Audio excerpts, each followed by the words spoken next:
అందరికీ వందలన్న. నేటి దినాలలో క్రైస్తవులకు కావలసిన ప్రశ్న అనేది ఎదురులేని ప్రశ్న అని కూడా చెప్పవచ్చు. దీనికి గడిచిన దినాలలో 1-2 జవాబులు అయితే చెప్పారు ఇదే ప్రశ్నకే.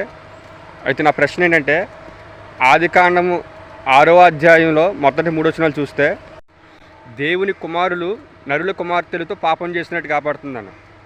ఇందులో నా ప్రశ్న ఏంటంటే, దేవుని కుమారులు ఎవరు, నరుల కుమార్తెలు ఎవరు? ప్రశ్నకి మరలా రిపీట్ చేస్తున్నాన్న.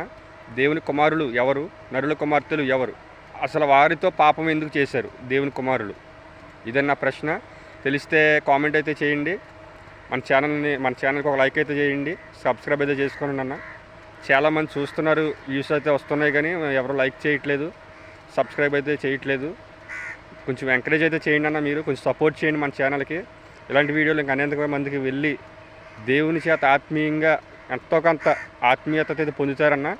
ఇదే నా భావం. ఆ భావజాల ప్రకారమే నేను ఈ వీడియోస్ అయితే చేస్తున్నాను, వేరే ఉద్దేశం అయితే కాదు. కొంచెం ఎంకరేజ్ చేయండి. ఎన్నో వీడియోస్కి మనం సపోర్ట్ చేస్తాం, అందులో ఇది చాలా చిన్నదన్న. సపోర్ట్ చేయండి.